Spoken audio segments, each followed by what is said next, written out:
de la République, Alassane Ouattara, est à Marrakech, au Maroc. Il va prendre part à la 22e conférence internationale sur le climat qui a ouvert ses portes ce lundi.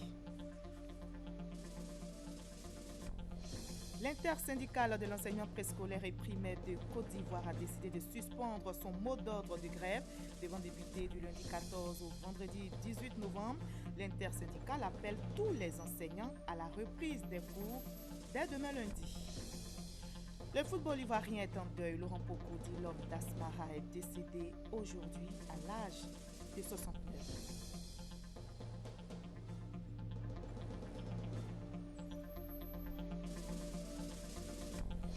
Journée des recueillements en France ce dimanche, le 13 novembre 2015, 130 personnes ont été assassinées par des terroristes. Ce dimanche matin, un an, jour pour jour donc après les attentats, la France a rendu hommage à ses victimes.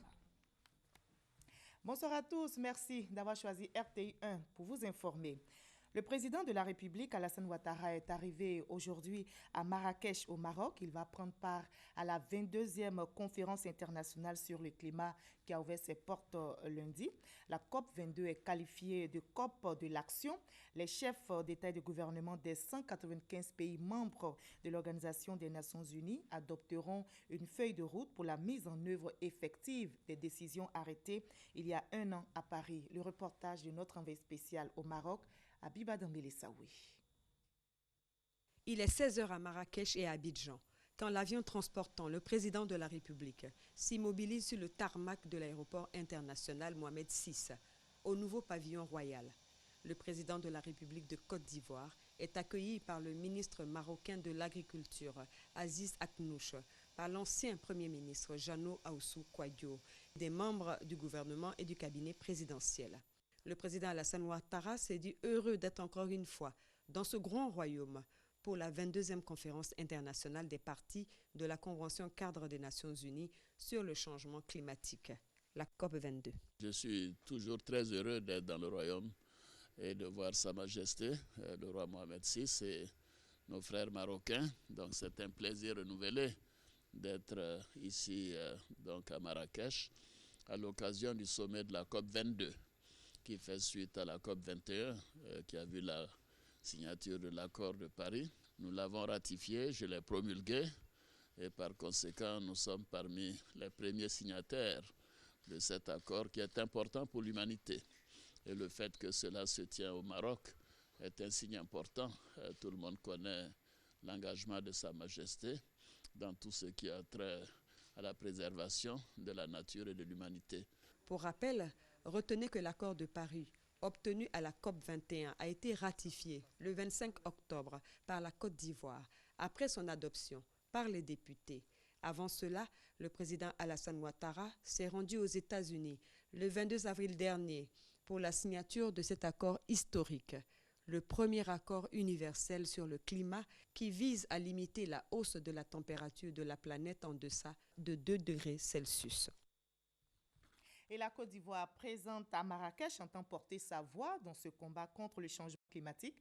Les enjeux sont importants. La COP22 est un passage à l'action après les engagements pris à Paris lors de la COP21. La Côte d'Ivoire et les autres pays à Marrakech veulent établir un plan d'action de l'accord obtenu en France l'année dernière. Le reportage sur place de Mamadou Kouassi. Un atelier sur les catastrophes naturelles sur les stands de la Côte d'Ivoire. Nous sommes à la 22e conférence des Nations Unies sur le changement climatique, la COP22. Ce rendez-vous mondial ouvert depuis le lundi 7 novembre dernier bat son plein. Considéré comme la COP de l'action, la Côte d'Ivoire veut y apporter ses solutions pour freiner l'évolution des menaces climatiques. En fait, c'est un véritable programme qui doit permettre donc de produire moins de gaz à effet de serre. Et ce programme aboutit à 28% en moins de gaz à effet de serre à l'horizon 2030. Donc dans ce programme, vous avez tout simplement le secteur de l'agriculture, le secteur des déchets, l'énergie par exemple, qui vont être prises en compte à travers des projets structurants pour faire en sorte que nous ayons de nouvelles manières de produire, de nouvelles manières de consommer qui aboutissent à cette diminution de production de gaz à effet de serre. Dans ces différentes propositions, la Côte d'Ivoire accorde une place prépondérante à la jeunesse. Créer les opportunités d'expression des jeunes sur le sujet du changement climatique, et sur les métiers nouveaux qu'offre le changement climatique. Et ce sont autant d'opportunités qui nous changent la vie, mais qui surtout nous améliorent la vie avec moins d'impact sur notre environnement. Et la Côte d'Ivoire ne veut pas rester en marge de la mobilisation pour le fonds vert. Pour l'instant, la Côte d'Ivoire a pris le devant. La Côte d'Ivoire a déjà envoyé une mission en Corée pour rencontrer l'administration du fonds vert pour le climat parce que nous voulons être prêts. Au moment où ces financements-là seront mis en place, il faut que la Côte d'Ivoire puisse en bénéficier. Et aujourd'hui, où nous parlons, nous sommes en train de faire la compilation de tous nos projets structurels, secteur par secteur, que ce soit l'énergie, le transport, l'agriculture. Tous les secteurs sont en train de travailler à sortir des projets structurants. Au jour d'aujourd'hui, nous avons 100 projets dans notre portefeuille et nous pensons que nous en aurons beaucoup plus. Pendant ce séjour marocain, le stand de la Côte d'Ivoire va connaître des différentes animations, des ateliers au colloque en passant par des conférences, car la Côte d'Ivoire veut être le leader sous-régional dans la lutte contre le réchauffement climatique. Et on reste au Maroc pour voir comment le mécanisme de financement climat a été présenté aux collectivités. On retrouve notre reporter Mamadou Kwasi. Au centre de cette rencontre, entre partenaires au développement et élus locaux de l'espace UEMOA, la politique de financement des projets de développement durable des collectivités. Car nombreuses sont ces collectivités africaines qui disposent de projets, mais en panne sèche de financement. Il faut alors solliciter les bailleurs de fonds et les partenaires au développement. Nos besoins sont là. Les projets, nous les avons, mais tout est dans l'accès au financement. Et l'UEMOA, à travers le Conseil des collectivités territoriales, a mis en place un mécanisme de financement, une politique qui doit répondre aux besoins des populations. Le principe d'intercommunalité, nous savons que le climat n'a pas de frontières et que les collectivités locales doivent se regrouper dans les zones côtières, dans les zones sahéliennes, dans les zones forestières, dans les zones arides, n'est-ce pas?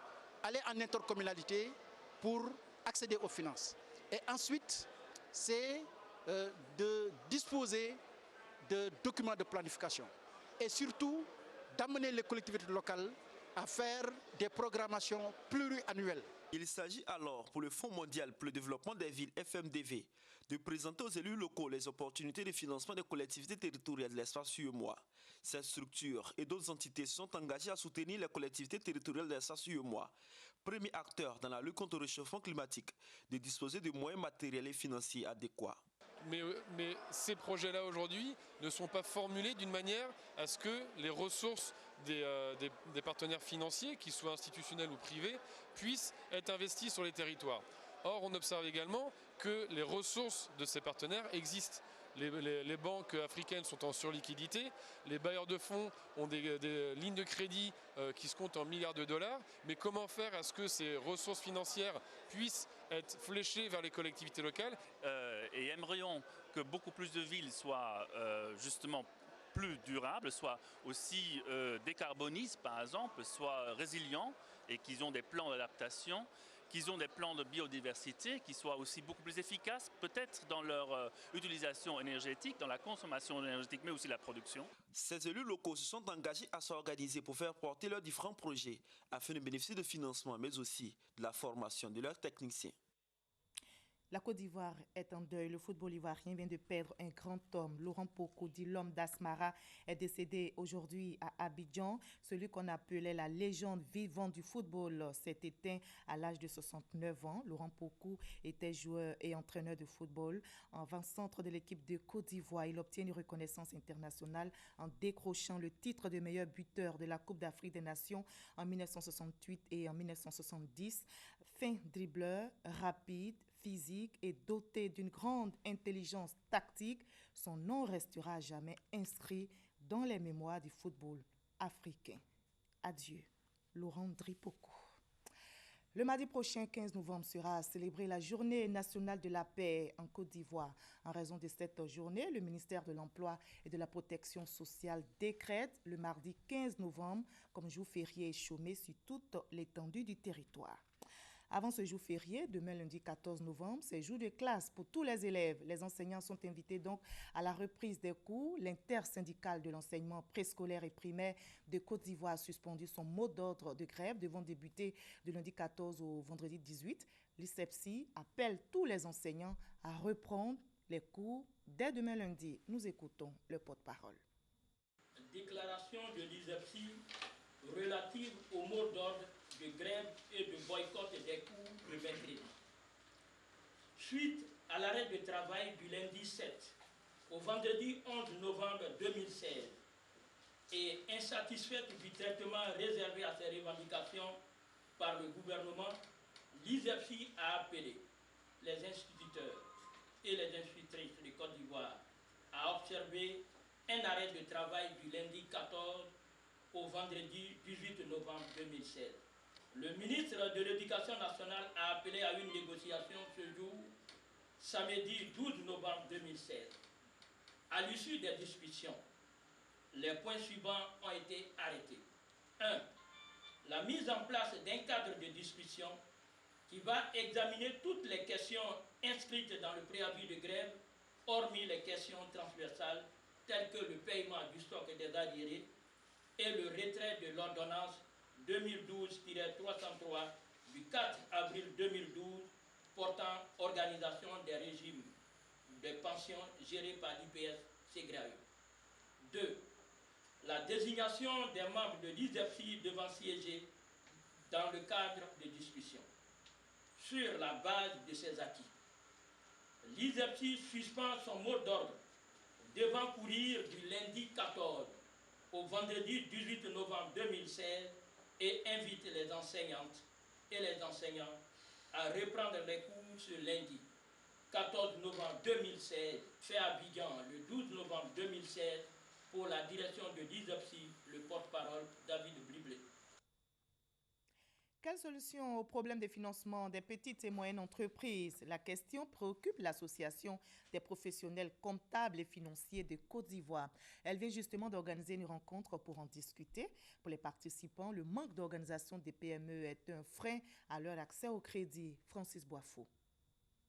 En Côte d'Ivoire, plus de 60% des petites et moyennes entreprises PME créées meurent avant d'atteindre 3 ans d'activité, selon les statistiques. Les professionnels du secteur s'accordent à dire que le manque de financement en est la principale raison. Les banques nationales, indiquent le conférencier, ont du mal à accompagner les PME pour plusieurs raisons. Ce qui est souvent reproché aux PME, c'est d'abord leur organisation interne. Donc il y a le côté gestion, le côté organisation, parce qu'il y a des entreprises, des PME qui n'ont même pas de siège. De l'avis de ce chef d'entreprise exerçant dans les bâtiments et travaux publics, le problème de financement des PME n'est pas seulement d'ordre organisationnel. Il estime que les banques ne prêtent qu'aux grandes entreprises. Le plus souvent, nous n'avons personne pour nous aider, pour se porter caution. Et donc, malheureusement, les banques ne peuvent pas nous financer. Donc, nous, notre souhait, qu'il y ait des structures, n'est-ce pas, pour nous aider en se portant caution, ou même l'État de Côte d'Ivoire, pourquoi pas. Les petites et moyennes entreprises PME représentent 90% du tissu économique ivoirien et emploient 23% de la population active. Leur contribution au produit intérieur brut s'élève à 18%. Les femmes et les hommes victimes de harcèlement sexuel, c'est le sujet de ce dossier de ce 20h. Les personnes travaillant dans les hôtels, par exemple, sont touchées par le phénomène. Victimes de harcèlement sexuel, ces hommes et ces femmes ont témoigné devant nos caméras. Ils décrivent cet acte humiliant et déshonorant. L'Union internationale de l'alimentation a donc décidé de mener campagne pour mettre fin à cette pratique. Sita Soro. Christelle Rabé est femme de chambre dans un hôtel.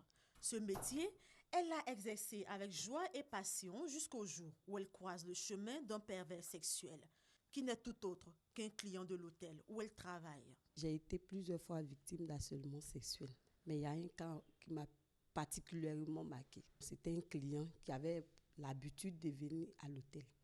Et à chaque fois qu'il venait, il me proposait de l'argent pour pouvoir coucher avec moi. Et toutefois qu'il me proposait l'argent, je refusais. Mais il y a eu une fois même qu'il voulait me prendre de force et puis coucher avec moi. Il a fallu même que je crie et qu'un de mes collègues m'entende et qu'il me vienne au secours. Là, j'ai trouvé que c'était un peu de trop. Je suis allée dire à mes responsables et là, on l'a réprimandé. Après qu'on l'ait réprimandé, il a décidé de ne plus revenir à l'hôtel. Si Christelle a eu la chance de s'en sortir et d'avoir le soutien de sa hiérarchie, ce n'est pas toujours le cas pour d'autres. Certaines filles de chambre et valets subissent des harcèlements sexuels, souvent avec la complicité des gérants. Ceux-ci vont plus loin en les livrant à la clientèle comme objet sexuel. Le comble, c'est que quand ces filles-là s'opposent, sans contour, elles sont immédiatement renvoyées de leur service. À ce propos, les hôteliers se défendent. Les recrutements que nous faisons, on fait en même temps une formation, la présentation des dames qui doivent travailler dans les chambres et le comportement qu'elles doivent tenir vis-à-vis des clients. Il y a des mesures sécuritaires qu'on a mis en place. On ne souhaite pas que les filles, en présence des clients, rentrent dans les chambres. Déjà. Et lorsque c'est un cas, on ne leur permet pas de rentrer seules dans une chambre. Et on ne permet pas aussi aux filles, aux dames, de faire plus de 2 à 3 minutes dans une chambre fermée avec un client. Sécuriser son lieu de travail devient donc une nécessité, d'où une campagne de sensibilisation par l'Union internationale de l'alimentation, UITA, en collaboration avec sa coordination nationale, la CIAGASI Dignité. Cette campagne appelle à l'amélioration des conditions de santé et de sécurité pour le personnel d'étage. Elle veut également attirer l'attention de tous afin que des solutions soient trouvées. Des solutions qui permettront à ces agents de bénéficier de conditions de travail sécurisées. Dans l'hôtellerie, la menace est encore plus grande. Il n'y a pas que les collègues, les patrons, mais il y a aussi les clients qui s'ajoutent. Alors, c'est pour ça que nous le faisons, afin que les travailleurs en prennent conscience et qu'ils puissent les dénoncer. Il faut bien que les gérants des hôtels et des maquis puissent interpeller aussi les clients. Soit avec des petits messages, la dignité du personnel est préservée. Ça va choquer au fur et à mesure, c'est vrai, le départ sera difficile. Mais un jour viendra où chacun va saisir ce message-là. La loi, quant à elle, reste intransigeante à ce niveau. Des sanctions sont prévues à l'encontre de toute personne qui se rend coupable de harcèlement sexuel, car considéré comme un délit. Le harcèlement sexuel, c'est une infraction au sens du droit pénal. Et en tant que tel, la loi le réprime. Il est réprimé par une peine d'emprisonnement. Il est également réprimé par une amende qui va de 360 000 à 1 million. Le harcèlement sexuel a été pris en compte par le nouveau Code du travail, le Code du travail de 2015, qui en parle en son article 5. Ici, il s'agit du harcèlement sexuel sur le lieu du travail. Vous pouvez saisir le tribunal du travail, vous pouvez saisir le procureur de la République. Si vous estimez, vous ne voulez pas aller en contentieux, vous pouvez naturellement exercer un recours auprès de votre employeur. Il est de son devoir de faire cesser des situations de harcèlement sexuel dont il a connaissance dans son entreprise. Le harcèlement sexuel peut se manifester entre autres par des paroles, des actes ou des gestes à connotation sexuelle répétée et à caractère humiliant ou méprisant. Depuis une vingtaine d'années, le CNTIG, le Comité national de télédétection et d'information géographique, a été créé. Quelles solutions propose ce comité aux administrations et collectivités pour un meilleur fonctionnement? La question a été évoquée aujourd'hui dans le magazine du dimanche au journal de 13h. Delphine Bla avait pour invité Sylvie Wassia-Touali, chargée de l'élaboration des plans stratégiques de développement des régions au CNTIG. Voyons un extrait de leur entretien. Le CNTG accompagne aussi bien les administrations publiques que privées en termes de conseils, en termes d'accompagnement, en mettant à leur disposition des bases de données qui sont régulièrement mises à jour et des solutions informatiques. Le projet e-commune, c'est tout simplement une solution à une forte composante informatique qui permet aux communes d'accroître leurs ressources mobilisables. La télédétection permet d'avoir des informations sur une zone, mais à distance. Voilà, il faut voir l'utilisation des images satellitales, il faut voir l'utilisation des drones, par exemple, sans avoir contact direct, mais cela complété avec des études au sol, avec l'utilisation, par exemple, des GPS. Il y a eu un projet de la carte scolaire. Là, il faut voir. C'est aussi une solution informatique, mais qui a une composante également géographique, qui permet au ministère ou aux acteurs de ce ministère de résoudre les problèmes de création d'établissements scolaires en tenant compte du flux d'élèves qui arrivent dans le secondaire ou bien dans le primaire. Donc, il faut mettre en corrélation le nombre d'élèves à gérer et les infrastructures d'accueil. La population voit son bien-être amélioré. Les conditions de vie sont améliorées. Lorsque les projets sont identifiés et que, par exemple, à travers les plans stratégiques de développement, on va mettre en rapport tous les besoins en termes d'action à mener dans une région, il faut créer des routes, il faut des établissements sanitaires, il faut l'électrification. Alors, tout cela concourt au bien-être de la population. Les choses se précisent dans le cadre de la création de l'interprofession de la filière EVA. Après la mise en place du collège des usiniers, il y a plus d'un an, bientôt le collège des producteurs de caoutchouc naturel de Côte d'Ivoire. Cette association de producteurs sont parvenus récemment à Bonois, dans la région du Sud Comoé, à former une coordination. Seule entité devant les conduire à la mise en place de leur collège d'ici à janvier prochain. Et depuis 2012, la filière ANACAD a connu des réformes structurelles et organisationnelles, réformes qui doivent conduire à la création de l'interprofession. Les producteurs réunis donc au sein de la Fédération nationale des producteurs d'ANACAD de Côte d'Ivoire préparent la mise en place de cette interprofession. Explication avec Soro Corona et Kwadio Kwame Jean de Dieu. Producteurs, acheteurs, transformateurs et exportateurs, les 4 différents collèges pour la mise en place de l'interprofession dans la filière ANACAD. L'interprofession, l'une des priorités des réformes intervenues dans la filière en 2012 par la volonté du président de la République Alassane Ouattara. Si les 3 derniers collèges sont prêts, les producteurs traînent encore les pas. Le conseil d'administration de la Fédération nationale des producteurs d'ANACAD de Côte d'Ivoire s'organise pour la mise en place de cette interprofession. Des décisions ont été prises au cours de ce dernier conseil d'administration.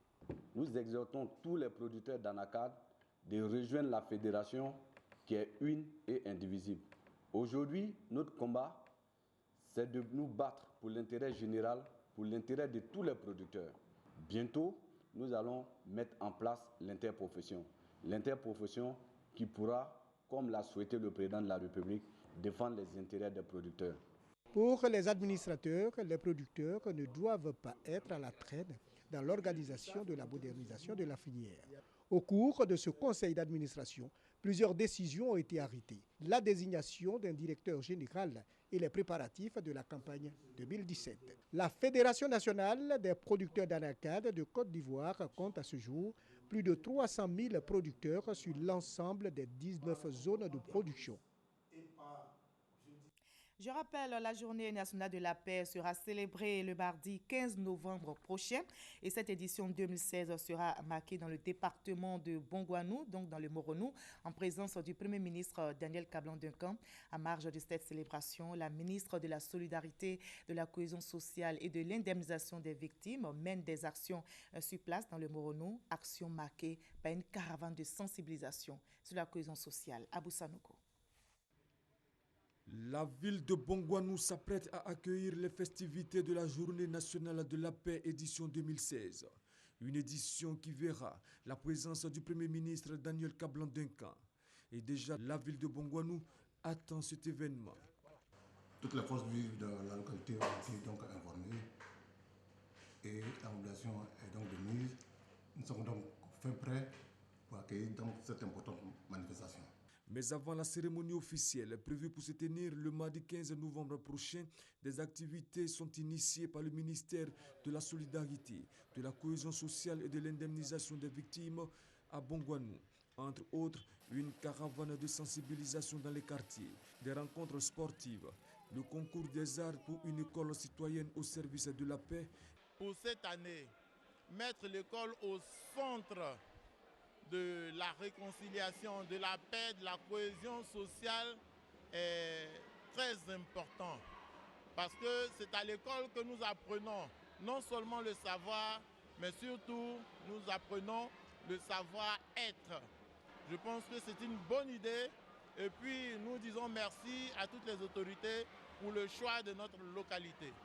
La célébration de la Journée nationale de la paix édition 2016 vient renforcer les acquis en matière de consolidation de la paix à travers la promotion de l'éducation citoyenne en Côte d'Ivoire. On parle aussi de cohésion sociale à Boaké. Un comité de prévention de conflits vient d'être mis en place. On voit cela avec Soro Corona et Kwadio Kwame Jean de Dieu. La ville de Bouaké a désormais son comité de prévention des conflits entre les forces de sécurité et les populations civiles. Comité qui jouera le rôle de courroie de transmission entre les forces de l'ordre et les populations pour une meilleure protection des personnes et des biens dans la région de Bouaké. La mise en place de cette cellule de concertation et d'échange découle de la volonté du président de la République de créer un état de droit pour un développement harmonieux de la Côte d'Ivoire. Mise en œuvre par le Conseil national de sécurité, le comité de prévention des conflits viendra également briser le mur de méfiance entre forces de sécurité et population civile.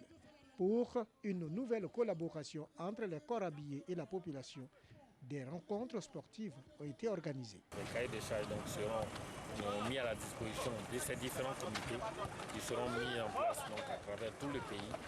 Et un certain suivi sera assuré. Nous, on peut s'approcher d'eux pour leur dire certaines choses, ou ils peuvent s'approcher de nous pour dire certaines choses. Je crois qu'à la suite de ça, là, on pourrait s'entendre pour pouvoir veiller sur la ville de Bouaké. Ce rapprochement des forces de l'ordre avec la population a eu le soutien technique et financier du PNUD. Le caractère pilote de l'activité est une réussite. La mise en place d'un cadre de concertation éthique qui permettra non seulement aux forces de sécurité, mais aussi à la société civile et aux populations de se frotter entre elles pour qu'elles échangent sur leur avenir sécuritaire. Ces comités pilotes de prévention de conflits entre les forces de l'ordre et les populations seront installés dans 4 régions du pays. Le Royaume Bron est connu pour sa célébration de la fête de l'Igname. Cette année, les différentes localités n'ont pas dérogé à la règle. Fils et filles du Kontougo ont fait le déplacement pour sacrifier à cette tradition de la fête de l'Igname, un patrimoine culturel promu et préservé dans le Kontougo. Nous sommes dimanche aujourd'hui et vous savez, nous avons le 7 sur 7 pour voir comment l'actualité, ce qui a dominé l'actualité internationale dans le monde. Le 7 sur 7 nous mènera donc aux États-Unis d'Amérique, au Maroc, en France et en Colombie. Le 7 sur 7, c'est avec Gabriel Zani. La 22e conférence climatique de l'ONU s'est ouverte lundi à Marrakech avec l'ordre du jour l'application de l'accord de Paris. Un accord qui a vu pour la première fois la communauté internationale s'engager contre le réchauffement climatique. 15 000 participants à cette COP22 ont débattu toute cette semaine de l'application de l'accord de Paris, un processus difficile mais qu'ils jugent irréversible. 5 morts, 3 blessés, 4 disparus. C'est le bilan de l'attaque terroriste survenue mardi au Niger à Banibangou contre des positions militaires nigériennes. L'attaque qui n'a pas été revendiquée est survenue à proximité de la frontière malienne. Donald Trump est désormais le 45e président des États-Unis à la surprise générale. Le milliardaire candidat républicain s'est imposé face à sa rivale démocrate Hillary Clinton dans l'élection présidentielle américaine du mardi 8 novembre. Donald Trump prendra fonction en janvier 2017.